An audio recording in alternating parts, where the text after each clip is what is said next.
Hi students. I've taken a look at a couple of presentations submitted to me by students either in the online session or during office hours. So for those of you who have sought assistance before turning in your final assignment, this is great. I want to talk to you a little bit about how rubrics work. People have come to me about the assignment that I've graded thus far, that I've turned back to you guys about how I've graded by the rubric.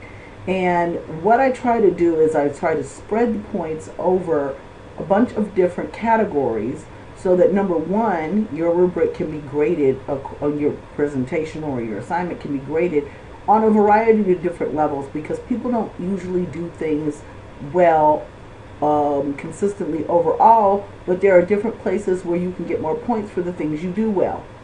And there's some things that I'll talk to you about, sorry about that, as far as the presentation rubric is concerned.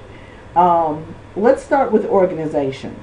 You can lose points here if your headings are extremely large, run over the format that is used in the Slide Master. I encourage you to use the Slide Master, because if you try to freestyle this, it's going to alter the appearance and the overall attractiveness of your presentation.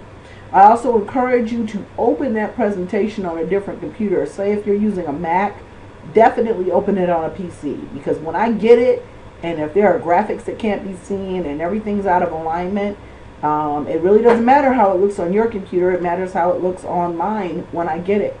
You might want to even attach a PDF of your presentation just in case I can't read it. So please keep in mind that your bulleted list should be used according to the Slide Master, and that a heading is a heading and not a whole paragraph of text. Also, make sure that your pictures are readable and not stretched out of shape. So if you're looking here at organization, if you want to know how to score the most points, you're going to want to make sure that your bullet lists are appropriate. If you have one first level bullet, you should have another first level bullet. If you have a second level bullet, you should have two second level bullets, and we've talked about that in the online sessions. I caution you to really pay attention to those recorded sessions and the feedback and the suggestions that I've given. When you get down to the content part of your slides, remember that title slides with no other information on them don't count towards your content total.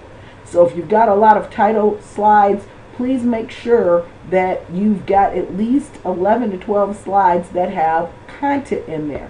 Remember, you're going to need 3 persuasive reasons with 2 examples for each reason in your presentation.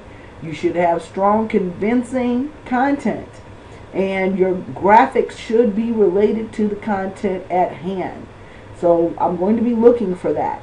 As far as your presentation making a dramatic and compelling argument, if you've only got one source for the information you've paraphrased on each slide, that is not a strong, compelling argument. I'm going to be looking to see if you've looked at a variety of sources to make your argument on each slide.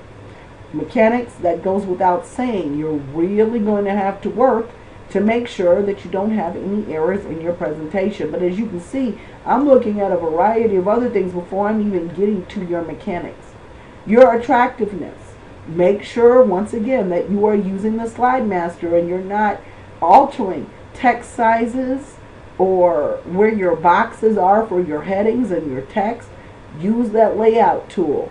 I've also told you to go online on YouTube and look at tutorials for how to use the Slide Master. Also, pay close attention to the PowerPoints that we've been given for our weekly assignments. Look at how it's consistent. Look at how it uses the headings and the bullet points provided. If you're using animation, make sure that you're using it properly, because that can also cause problems in your slide presentation. Your speaker notes.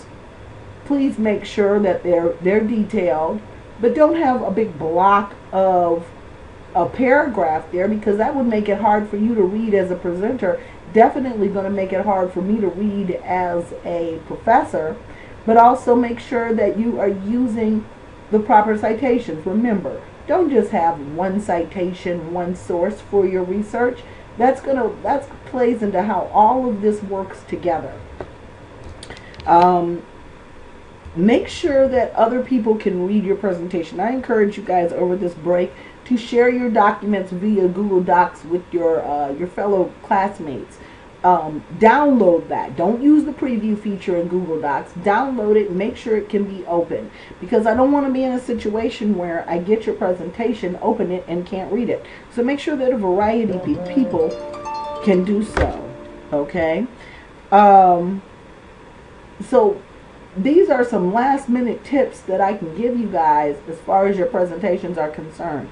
I'm going to be going on vacation after office hours tomorrow at noon. So if you want me to look at your presentation, it's important that you contact me between now and tomorrow, definitely taking use of those office hours. Now understand that if everybody calls at once, because you guys have had this assignment for the entire semester, you know, I'm only going to be able to take a few people during office hours tomorrow.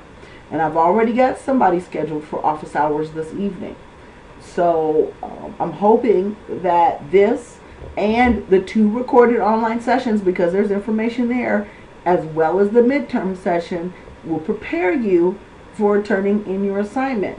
And understand that I am going to be looking very specifically at the things here in this rubric in order to grade you. So make sure that you're going through the rubric and you're following it so that you can get the most points possible.